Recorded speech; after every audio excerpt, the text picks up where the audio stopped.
नमस्कार दोस्तों, स्वागत है एक बार फिर से आज की बड़ी और ताजा खबरों में। बस आपसे निवेदन है, कृपया वीडियो को लाइक कर दें, चैनल को सब्सक्राइब करें और घंटी बटन भी दबा दें। ये पहली बड़ी खबर है। जांच एजेंसियों का देश भर में ताबड़तोड़ एक्शन है। सीबीआई, एनआईए, आईटी और ईडी ने एक साथ की छापेमारी। ये आपको बता दें कि देश भर की तमाम जांच एजेंसियां एक्शन मोड में हैं। आज अलग अलग हिस्सों में अलग अलग मामलों में सीबीआई, आईटी, ईडी और एनआईए ने कई ठिकानों पर ताबड़तोड़ छापेमारी की। एनआईए ने 8 राज्यों में एक साथ गैंगस्टर और आतंकी संगठन के कथित सहयोगियों के यहां पर रेड की है। ईडी ने झारखंड में मनरेगा घोटालों की जांच को लेकर छापा मारा। सीबीआई ने पंजाब में भारतीय खाद्य निगम और प्राइवेट फूड ग्रेन मर्चेंट्स के बीच में हुए लेन देन की जांच को लेकर रेड मारी। आपको बता दें कि इन सब में सबसे बड़ी रेड आयकर विभाग ने की है। आयकर विभाग ने यू फ्लेक्स लिमिटेड कंपनी के कुल 64 ठिकानों पर रेड की। उसके 200 से ज्यादा अधिकारियों ने सुबह 8 बजे से उत्तर प्रदेश, दिल्ली, गुजरात, महाराष्ट्र, मध्य प्रदेश, वेस्ट बंगाल, जम्मू कश्मीर, हरियाणा, तमिलनाडु, उत्तराखंड और हिमाचल प्रदेश के कई ठिकानों पर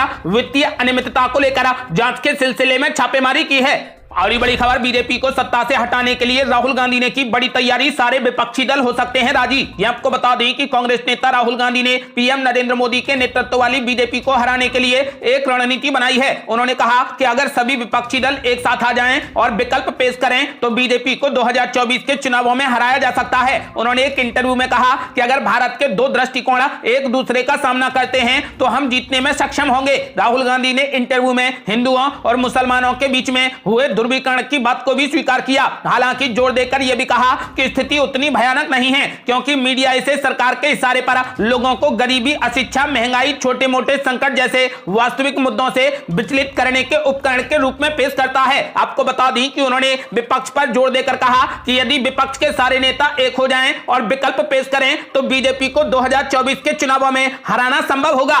और ये बड़ी खबर, जांच एजेंसियों के दुरुपयोग पर कांग्रेस पार्टी का हल्ला बोल पूर्ण अधिवेशन में बनेगा सबसे बड़ा मुद्दा। आपको बता दें कि छत्तीसगढ़ के रायपुर में 24 फरवरी से कांग्रेस पार्टी का 85वां पूर्ण अधिवेशन शुरू होने जा रहा है। कांग्रेस पार्टी का कहना है कि ईडी और सीबीआई के कथित दुरुपयोग को इस अधिवेशन में एक प्रमुख विषय बनाया जाएगा। इस सत्र में भाग लेने के लिए लगभग 15,000 प्रतिनिधियों को आमंत्रित किया गया है। कांग्रेस कई दिनों से प्रवर्तन निदेशालय और केंद्रीय जांच ब्यूरो के कथित दुरुपयोग के खिलाफ विरोध कर रही थी। अब इस मुद्दे पर विस्तार से चर्चा होने की संभावना है। कांग्रेस पार्टी के पूर्व प्रमुख सोनिया गांधी और राहुल गांधी, वर्तमान अध्यक्ष मल्लिकार्जुन खड़गे और अन्य के खिलाफ नेशनल हेराल्ड मामले पर ईडी की कार्रवाई को लेकर भी चर्चा होगी। कांग्रेस पार्टी का कहना है कि वो धन शोधन निवारण अधिनियम 2002 में हाल ही के संशोधन को चुनौती देने के लिए सुप्रीम कोर्ट में एक समीक्षा याचिका दायर करेगी। सोमवार को रायपुर में पूर्ण अधिवेशन से कुछ दिन पहले ही ईडी ने कोयला घोटाले की चल रही जांच में कुछ कांग्रेस नेताओं के परिसरों की तलाशी ली है। इस पर कांग्रेस पार्टी ने ईडी और सरकार पर जमकर निशाना साधा है। कांग्रेस पार्टी का कहना है कि संघीय एजेंसी का ध्यान केवल विपक्षी दलों पर है। पार्टी नेता पवन खेड़ा ने दावा किया है कि ईडी के 95% छापे विपक्षी दलों के खिलाफ हुए हैं। पवन खेड़ा ने केंद्र सरकार को बीजेपी नेताओं पर छापे मारने की चुनौती दी है। उन्होंने कहा कि शुभेंदु अधिकारी, बीएस येदियुरप्पा, रेड्डी बंधुओं, नारायण राणे, मुकुल रॉय और हेमंत विश्व शर्मा जैसे प्रमुख बीजेपी नेताओं की जांच की जानी चाहिए जिनके खिलाफ मामले लंबित हैं। और बड़ी खबर, प्रियंका गांधी ने बीजेपी पर बोला जबरदस्त हमला। बोली कांग्रेस अधिवेशन में अड़ंगा लगाने और अडानी मामले से ध्यान भटकाने के लिए हो रही छापेमारी। आपको बता दें कि कांग्रेस महासचिव प्रियंका गांधी ने केंद्र सरकार पर गंभीर आरोप लगाए हैं। उन्होंने कहा कि कांग्रेस के अधिवेशन को बाधित करने के लिए और अडानी मामले से ध्यान भटकाने के लिए छत्तीसगढ़ में छापेमारी की जा रही है। उन्होंने ट्विटर पर कहा कि प्रधानमंत्री जी के मित्र गौतम अडानी पर सेल कंपनियों के जरिए घपला व अन्य कई गंभीर आरोप लगे हैं, लेकिन क्या आपको कोई भी एजेंसी इसकी जांच करते हुए दिखाई दी? प्रियंका गांधी ने ट्विटर पर आगे कहा कि लेकिन कांग्रेस अधिवेशन में अड़ंगा डालने व मोदी जी और उनके मित्र के बीच की सांठगांठ पर उठ रही आवाजों पर एजेंसियां लगा दी गई हैं। उन्होंने आगे कहा कि कांग्रेस निडर होकर देश के मुद्दों पर आवाज उठाती रहेगी। कांग्रेस अधिवेशन में हम महंगाई, बेरोजगारी और भ्रष्टाचार के खिलाफ बुलंद आवाज उठाने का संकल्प लेंगे।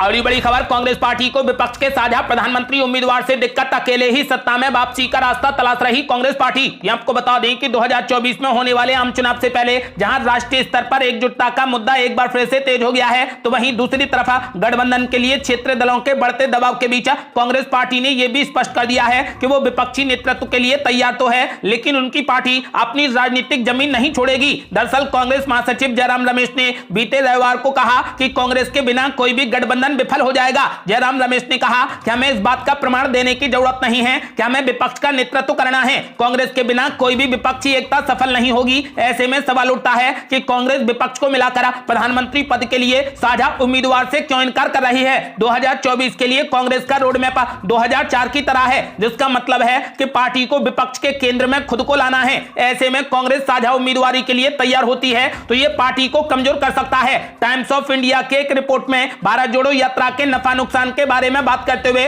पॉलिटिकल रिसर्चर असीम अली ने कहा कि राहुल गांधी की भारत जोड़ो यात्रा का सबसे बड़ा लक्ष्य यही था कि वो ग्रैंड ओल्ड पार्टी को 2024 के आम चुनावों में चुनौती देने वाली ताकत के रूप में पेश कर सकें। ऐसे में 5 महीने की इस यात्रा ने न सिर्फ कांग्रेस को मजबूती दी है बल्कि राहुल गांधी की छवि भी बेहतर हो गई है। राहुल गांधी की इस यात्रा ने जनता के बीच में उनके चांदी के चम्मच या फिर नॉन सीरियस फैमिली लीडर वाली इमेज को काफी हद तक बदल दिया है। भारत जोड़ो यात्रा के बाद राहुल गांधी को लेकर लोगों में एक लोकप्रिय अपील का एहसास हुआ है, लेकिन इससे कहना मुश्किल है कि इस लोकप्रियता को चुनावों में अतिरिक्त वोट मिल पाएंगे या नहीं। आजादी के बाद सबसे लंबे समय तक सत्ता में रहने वाली कांग्रेस पार्टी आज अपना अस्तित्व बचाने के लिए संघर्ष कर रही है। पिछले 7 सालों में पार्टी के हालात पर नजर डालें तो पाएंगे कि केंद्र सत्ता से बाहर ग्रैंड ओल्ड पार्टी अब सिर्फ छत्तीसगढ़, राजस्थान जैसे कुछ राज्यों में ही सिमट कर रह गई है। इस बीच 2024 में होने वाले आम चुनावों में साझा उम्मीदवारी से कांग्रेस पार्टी को काफी नुकसान पहुंच सकता है। अन्य पार्टियों के साथ में लड़कर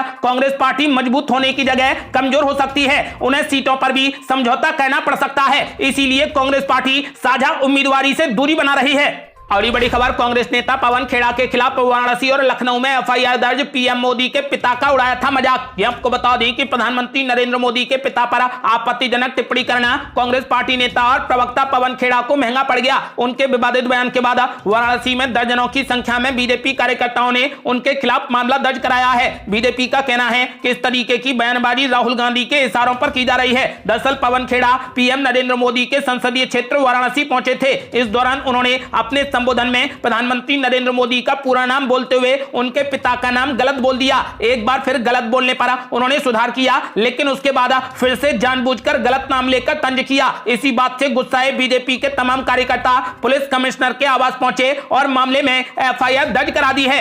और ये बड़ी खबर, गृह मंत्री अमित शाह ने कांग्रेस पार्टी पर बोला जबरदस्त हमला। कहा राहुल गांधी के नेता बनने के बाद से कांग्रेस पार्टी का गिरता जा रहा स्तर। ये आपको बता दें कि बीजेपी नेता और केंद्रीय गृह मंत्री अमित शाह ने पीएम नरेंद्र मोदी के लिए कांग्रेस प्रवक्ता पवन खेड़ा के तंज पर ऐतराज जताया। उन्होंने पीएम मोदी के लिए पवन खेड़ा के शब्द चयन की आलोचना करते हुए कहा कि कांग्रेस पार्टी में राहुल गांधी के नेता बनने के बाद से उनके नेताओं का स्तर गिरता जा रहा है। उन्होंने ये बातें नागालैंड विधानसभा चुनाव के मद्देनजर मून टाउन में बीजेपी की रैली के दौरान कहीं। आपको बता दें कि पवन खेड़ा ने गौतम अडानी को लेकर पीएम मोदी पर जबरदस्त हमला बोला। पवन खेड़ा ने प्रधानमंत्री को नरेंद्र गौतम दास मोदी कहकर संबोधित किया। अमित शाह ने कहा कि कांग्रेस प्रवक्ता ने जिस तरीके की भाषा का इस्तेमाल किया है और देश भर के लोगों ने जिस तरीके की प्रतिक्रिया दी है, राहुल गांधी आप देखेंगे कि कांग्रेस पार्टी लोकसभा चुनाव 2024 के बाद टेलीस्कोप यानी दूरबीन से भी दिखाई नहीं देगी। उन्होंने कहा कि लोग बैलेट बॉक्स के जरिए इसका जवाब देंगे। और ये बड़ी खबर, अब जेडीयू और आरजेडी में होगी बड़ी टूट। फेल हुए नीतीश कुमार तो तेजस्वी यादव पर लगेगा ग्रहण। ये आपको बता दें कि उपेंद्र कुशवाहा ने जेडीयू छोड़ दी है और अपनी नई पार्टी बना ली है, लेकिन असली खेल तो अब शुरू हुआ है। उनके आउट होते ही जेडीयू के नेताओं में टेंशन है। जेडीयू के नेताओं के बयान से यह साफ झलक रहा है आरजेडी और जेडीयू में फिर से टूट होगी या नहीं, लेकिन यह तय है कि 2024 का लोकसभा चुनाव बहुत कुछ तय कर देगा। जेडीयू के साथ साथ आरजेडी के नेताओं के बयान से मुख्यमंत्री पद को लेकर तनातनी दिख रही है। सोमवार को उपेंद्र कुशवाहा ने प्रेस कॉन्फ्रेंस करा, जेडीयू से इस्तीफा दे दिया, नई पार्टी का भी ऐलान कर दिया। उनके जाने के बाद से ही अब बिहार में अगले मुख्यमंत्री पद को लेकर सवाल उठने लगा है। जेडीयू के राष्ट्रीय अध्यक्ष ललन सिंह ने भी सोमवार को प्रेस कॉन्फ्रेंस की। उपेंद्र कुशवाहा के आरोपों पर उन्होंने मीडिया को अपना जवाब दिया। इस दौरान ललन सिंह की एक बात खबर बन गई। ललन सिंह ने साफ कहा कि उन्होंने कब कहा है कि 2025 में तेजस्वी यादव मुख्यमंत्री बनेंगे। ललन सिंह ने कहा कि 2025 में मुख्यमंत्री कौन होगा यह उस समय ही तय होगा। फिलहाल मुख्यमंत्री नीतीश कुमार हैं, अभी उससे पहले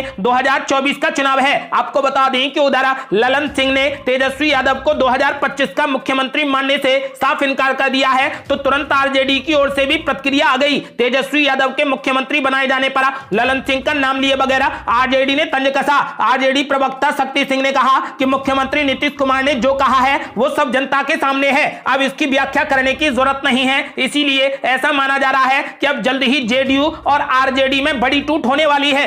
और ये बड़ी खबर, उद्धव ठाकरे को लगा एक और जबरदस्त झटका, संसद में शिंदे गुट को दिया गया शिवसेना का दफ्तर। ये आपको बता दें कि उद्धव ठाकरे को एक के बाद एक कई झटके लग रहे हैं। पार्टी का नाम और चुनाव निशान छिन जाने के बाद अब उनसे संसद दफ्तर भी छिन गया है। चुनाव आयोग के फैसले के मद्देनजर संसद में शिवसेना का दफ्तर अब शिंदे गुट का हो गया है। अब इस दफ्तर पर उद्धव गुट का कोई भी अधिकार नहीं होगा। संसद में शिवसेना के दफ्तर पर एकनाथ शिंदे गुट ने अपना दावा किया था। बता दें कि महाराष्ट्र के मुख्यमंत्री एकनाथ शिंदे शिवसेना की राष्ट्रीय कार्यकारिणी की बैठक करेंगे। मुख्यमंत्री के करीबी सहयोगी ने कहा कि बैठक में विधायक, सांसद और शिवसेना के अन्य नेता शामिल होंगे। इससे पहले सोमवार को मुंबई के विधान भवन में भी शिंदे गुट ने शिवसेना के दफ्तर को टेक ओवर कर लिया था। एकनाथ शिंदे ने सोमवार को यह भी कहा कि हम किसी भी पार्टी की संपत्ति पर कोई दावा नहीं करेंगे, क्योंकि हम बाला साहेब ठाकरे की विचारधारा के उत्तराधिकारी हैं और हमें कोई लालच नहीं है। और ये बड़ी खबर, बीजेपी के खिलाफ एकजुट हुए केसीआर और असदुद्दीन ओवैसी। निकाय चुनाव में ओवैसी के उम्मीदवार का समर्थन करेंगे केसीआर। ये आपको बता दें कि हैदराबाद स्थानीय निकाय चुनावों में एमएलसी सीट आवंटित करने के एआईएमआईएम के अनुरोध पर विचार करते हुए बीआरएस प्रमुख और तेलंगाना के मुख्यमंत्री केसीआर ने एआईएमआईएम का खुला समर्थन करने का फैसला किया है। मुख्यमंत्री ने एआईएमआईएम को सीट आवंटित करने और हैदराबाद स्थानीय निकाय निर्वाचन क्षेत्र के द्विवार्षिक चुनावों में उनके उम्मीदवार को पूर्ण समर्थन देने का फैसला किया है। तेलंगाना सीएमओ ने इस बात की जानकारी दी। मुख्यमंत्री केसीआर के समर्थन के ऐलान के बाद एआईएमआईएम प्रमुख असदुद्दीन ओवैसी ने ट्वीट करते हुए कहा कि एमएलसी चुनाव के लिए हमारे उम्मीदवार का समर्थन करने के लिए हम तेलंगाना के मुख्यमंत्री को धन्यवाद देते हैं। तेलंगाना के मुख्यमंत्री केसीआर की पार्टी बीआरएस और असदुद्दीन ओवैसी की पार्टी एआईएमआईएम राज्य में भाजपा को रोकने के लिए ये रणनीति तैयार कर रहे हैं। दोनों पार्टियां मिलकर भाजपा के वोटरों में बड़ी सेंध लगाना चाहते हैं। और ये बड़ी खबर, मैदान में कूदे मल्लिकार्जुन खड़गे, बीजेपी पर बोला जबरदस्त हमला, कहा बीजेपी ने नागालैंड को लूटा है। ये आपको बता दें कि नागालैंड विधानसभा चुनाव के मद्देनजर कांग्रेस के राष्ट्रीय अध्यक्ष मल्लिकार्जुन खड़गे ने दीमापुर के दिफूपर गांव में चुनावी रैली को संबोधित किया। इस दौरान उन्होंने बीजेपी पर जमकर हमला बोला। मल्लिकार्जुन खड़गे ने बीजेपी पर नागालैंड को लूटने का आरोप लगाया। साथ ही कहा कि ईसाई समाज को निशाना बनाया जा रहा है। इसी के साथ उन्होंने केंद्र की मोदी सरकार को घेरते हुए कहा कि पिछले 9 साल से नफरत और डर का माहौल बनाया जा रहा है। कांग्रेस अध्यक्ष मल्लिकार्जुन खड़गे ने कहा कि भारत का संविधान बहुत मजबूत है, बीजेपी ने नागालैंड को लूटा है। मोदी राज में पिछले 9 साल में नफरत और डर का माहौल बनाया जा रहा है। धर्म और जाति के नाम पर लोगों को बांटा जा रहा है, अमीर को अमीर बनाया जा रहा है, क्रिश्चियन समाज पर हमले हो रहे हैं। आपको बता दें कि उन्होंने लोगों से कांग्रेस पार्टी को जिताने की अपील की है। और ये बड़ी खबर, 2024 में कौन होगा प्रधानमंत्री उम्मीदवार, राहुल गांधी, अखिलेश यादव, ममता बनर्जी या फिर नीतीश कुमार, आखिर किसकी दावेदारी है मजबूत? ये आपको बता दें कि बीते कुछ दिनों में विपक्षी एकता को लेकर कई बयान सामने आए हैं। बिहार के मुख्यमंत्री नीतीश कुमार ने कांग्रेस पार्टी को जल्द निर्णय लेने के लिए कहा है, तो कपिल सिब्बल ने कहा कि सब चाहते हैं, बस इतनी सी बात है कि पहले आई लव यू कौन कहेगा। समाजवादी पार्टी के एक नेता ने तो अखिलेश यादव के 2024 में प्रधानमंत्री बनने तक की भविष्यवाणी कर दी। इन बयानों से यह साफ हो गया है कि कांग्रेस, जदयू समेत तमाम विपक्षी दल 2024 लोकसभा चुनाव एक साथ मिलकर लड़ने की तैयारी कर रहे हैं। हालांकि ये कैसे होगा, हो पाएगा भी या नहीं, इससे भाजपा को नुकसान होगा या फिर फायदा, ये सारे सवाल अभी भी सवाल हैं। इन सवालों के बीच में विपक्ष के चेहरे को लेकर भी चर्चा जारी है। हर कोई अपनी पार्टी के नेता को प्रधानमंत्री का दावेदार बता रहा है। आपका क्या मानना है? विपक्ष से इस बार प्रधानमंत्री पद का उम्मीदवार कौन होना चाहिए? अपनी राय हमें वीडियो लाइक कर कमेंट बॉक्स में जरूर दें। ऐसी ही ताजा और न्यू अपडेट जानने के लिए हमारे चैनल को लाल बटन दबाकर सब्सक्राइब करें और घंटी बटन भी दबा दें। जल्दी मिलते हैं बड़ी अपडेट के साथ, तब तक के लिए जय हिंद, जय भारत।